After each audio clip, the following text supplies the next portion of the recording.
4 দিন আগে আমার রিক্সায় 3 জন গোপালগঞ্জের ভুয়া মুক্তিযোদ্ধা উঠছে, তারা 20,000 টাকা ভাতা পায়। আমি জিজ্ঞেস করলাম যে মুক্তিযোদ্ধা কাকে বলে, কত প্রকার, কি কি, সর্বপ্রথম কোন অস্ত্র দিয়ে ট্রেনিং দেওয়া হয়েছে, সেই অস্ত্রের নাম কি, সেই অস্ত্র কয়েক লম্বা ছিল, সেই অস্ত্রে কোনো গুলি ছিল কি ছিল না, 303 রাইফেল কাকে বলে, দেখতে কেমন, এবং একসঙ্গে কয়টা গুলি লোড করে ফায়ারিং করতে হয়, তারা কিছু বলতে পারে না। তো তারা বীর মুক্তিযোদ্ধা। আমি রাগ হইয়া আমি 2 জন ট্রেনিং কমান্ডার, 3 জারে আমি লাঠি দিয়ে 3টা বাড়ি দেখে দিয়েছি। যা বাংলাদেশের জনগণের ট্যাক্সের টাকায় মুক্তিযোদ্ধার ভাতা হয়, আপনার প্রধানমন্ত্রী শেখ হাসিনার ভাতা হয়, রাষ্ট্রপতির ভাতা হয়, সচিব এমপি আমলাকে ভাতা হয়। আমার একটাই আবেদন, আমি মুসলমানের সন্তান, আমার নেতার পরিচয় দিই। আমার নেতা হলো আওয়ামী লীগের প্রতিষ্ঠাতা মাওলানা আব্দুল হামিদ খান বাসানি, যার অফিসে আমি 5টি বছর চাকরি করছি 1972 সালের 1 এপ্রিল থেকে 1976 সালের 30 এপ্রিল পর্যন্ত। আমার নেতা 1976 সালে 17 নভেম্বর ইন্তেকাল করেন। তিনি মরার আগে একটি তরিকার নাম বলে গেছেন যে বিশ্ব মানব নূরে মোহাম্মদিয়া। এই তরিকা মুসলমানের জন্য, এটা হলো মোহাম্মদের তরিকা, যারা প্রথম নামাজ পড়বেন এই তরিকা চলবেন। 1971 সালে মুক্তি বাহিনীর প্রধান লেফটেন্যান্ট কর্নেল জেনারেল আতার গনি উসমানী, তিনি জাতীয় জনতা পার্টির চেয়ারম্যান ছিলেন। 1971 সালে ওনার নেতৃত্বে আমি মেজর জিয়া জেটপোর্ট গেরিলা বাহিনীর যুদ্ধকালীন 36টা গ্রুপের ট্রেনিং কমান্ডার, 2 নম্বর সেক্টর, ঢাকা জেলা। আমার সেক্টর কমান্ডার ছিল মেজর ATM হায়দার। আমার সাব সেক্টর কমান্ডার ছিল মেজর হিমায়তুদ্দিন বীর বিক্রম, যার বাড়ি বৃহত্তর ফরিদপুর জেলা, গোপালগঞ্জ থানা, কোতলিপাড়া, টুপুরি গ্রাম। তার জন্ম 16/12/1943 সাল। ম্যাট্রিক পাস করিয়া তিনি পাকিস্তান সেনাবাহিনীতে ভর্তি হন। ওনার ট্রেনিং অফিসার ছিল মেজর জিয়াউর রহমান, যিনি আমি মেজর জিয়া জেটপোর্ট গেরিলা বাহিনীর ট্রেনিং কমান্ডার ছিলাম। আজ দুঃখের বিষয়, আজ মহান মুক্তিযুদ্ধের 52 বছর হয়ে গেল।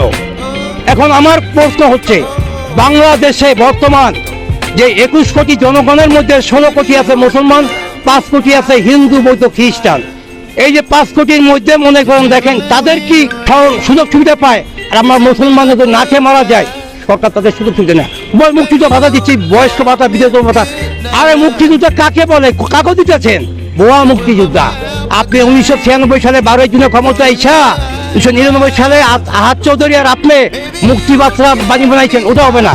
আমার প্রশ্ন, 1971 সালে এফএফ ট্রেনিং সার্টিফিকেট থাকতে হবে। 71 সার্টিফিকেট যার নাই সে নো মুক্তিযোদ্ধা।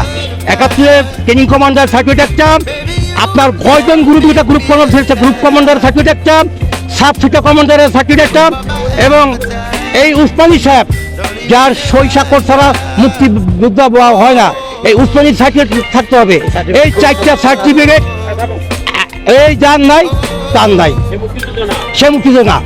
আমি এই আমার লিডার জেনারেল উসমানী সাহেবের জনতা পার্টি করে 33তম সিরিয়াল আমি সদস্য, এবং আমাকে উনি এই বাসন অফিসে চাকরি করছি, আমাকে প্রতি মাসে 300 টাকার ভাতা উনি আমাকে দিচ্ছেন। আমার সার্টিফিকেট আছে, major Zia certificate, lieutenant guerrilla বাহিনীর উসমানী সার্টিফিকেট, মেজর ATM হায়দারের সাহেবের সার্টিফিকেট, আমার সাব সেক্টর কমান্ডার সার্টিফিকেট, এবং আমার সই দিয়া মনে করেন 651 জন ভাতা পাইতেছে। আমার 107 জন, আমি ট্রেনিং কমান্ডার, আমার সহকারী কমান্ডার মতিউর রহমান খান, আর আমার 5টা গ্রুপ 105 জন, আমার 2 জন 7 জন। এই 107 জন বাকি আছে, হাইকোর্টে মামলা চলছে। এখন আগামীতে ইনশাআল্লাহ মুসলমান সরকার যদি আসে, এই সরকার দিবে না, আমি তো বলি মুসলমান সরকার কেন, জিয়া রহমান ছিল সারা বিশ্বের মুসলিম কান্ট্রির চেয়ারম্যান। শেখ মুজিব ইন্দিরা গান্ধী আসার পরে শেখ মুজিব একটা নতুন উপহার দিল, হিন্দু বৌদ্ধ খ্রিস্টান ঐক্য পরিষদের শ্রীমতী ইন্দিরা গান্ধী সভাপতি আর শেখ মুজিব সেক্রেটারি। আর ওই শেখ মুজিব বানালো রক্ষী বাহিনী, আর বানালো আপনার ওই বাকশাল। 1973 বাকশাল নিয়ে শেখ মুজিব আপনার নির্বাচন করছে। কিন্তু আমার নেতা মাওলানা আব্দুল হামিদ খান বাসানি সাহেব 1972 সালে 23 এপ্রিল শেখ মুজিবকে আমদিক থেকে চিরতরে বহিষ্কার করে দেয়। এর আগে একটা কথা বলি, 1963 সালে যখন 7 দিনে পাকিস্তানের মন্ত্রী ছিল, তখন আপনার বহিষ্কার করে দিয়েছিল। তখন আপনার ইত্তেফাক কোম্পানির মালিক আপনার আনসার মঞ্জুর বাবা তুফাক হোসেন মানিক মিয়া, তার হাত পা 4 মাস পর আওয়ামী লীগের সদস্য পদটা ফিরে পায়। এবং আপনার এই যে শেখ মুজিব যখন ম্যাট্রিক পাস করে টাকা আসে, কোথায় কি করবে? তখন ওই মাদের সর্দারের বাড়িতে রোজিং মাস্টার থাকে, সাইড খোকনের বাবা হানিফকে পড়াইতো। শেখ মুজিবকে রাষ্ট্রবিজ্ঞানে লেখাপড়া করার জন্য মৌলানা আব্দুল হামিদ খান ভাসানী ওই শ্রীমতী ইন্দিরা গান্ধী বাবাকে বলছিল, গান্ধীজি আমার বেটা শেখ মুজিব को हम তোমার আদব में পাঠিয়ে দিয়ে তুমি লোক দেখিয়ে ওকে রাষ্ট্রবিজ্ঞান লেখাপড়া করিয়ে ওকে স্কুলে ভর্তি করে, কলেজে ভর্তি করে দিয়ে শেখ মুজিব ওইভাবে রাষ্ট্রবিজ্ঞান লেখাপড়া করে বাংলাদেশে আসে। 52 ভাষা আন্দোলন শেখ মুজিব পড়ায়, 52 ভাষা আন্দোলন আমার নেতা মৌলানা আব্দুল হামিদ খান ভাসানীর নেতৃত্বে সালাম, রফিক, জব্বার, বরকত, শফিক মারা যায়।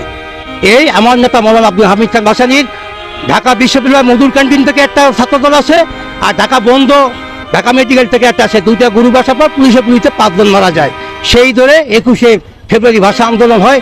আর বড় বড় রাষ্ট্রবিদরা যারা আছেন ভাষা নিয়ে কথা বলেন, ভাষার আগে আমরি বাংলা ভাষা, পাকিস্তান গভর্নমেন্ট ছিল আইব খান, রাষ্ট্রভাষা উর্দু হবে, ভাষানি করছে হাম বাঙালি, আমার মাতৃভাষা বাংলা, বাংলা হবে, নেহি উর্দু বলেগা। এই আন্দোলন শুরু হয়ে গেল গা। তা আমার নেতা মৌলানা আব্দুল হামিদ খান ভাসানী 5টা বছর চাকরি করছি, আমি মুক্তিযোদ্ধা কমান্ডার, বাতার দিনেও যুদ্ধ করি নাই। আরে আমি গুলি খাইছি, এই যে আমি গুলি খাইছি, সে গুলি খাই নাই। আমি আমার অডিও সিডি, আমার মামা ব্যাংকের টেলিভিশনে ব্যবসা করতাম। 2009 সালে হাতিনে আসার পরে আমার ব্যবসা লাগে উঠে 38.5 লক্ষ টাকা মার খেয়ে এখন দেখো শহরে কাউয়া রিক্সা চালাই। আমি এটা মুক্তিযোদ্ধা কমান্ডার, আমার কি অপরাধ? আমি কেন রিক্সা চালাবো? দেশের কাছে, জাতির কাছে, বাংলার মুসলমানের কাছে আমার দাবি, এই দেশ মুসলমান এক না হলে এই ভারতের দ্বারা কেউ সরাইতে পারবে না।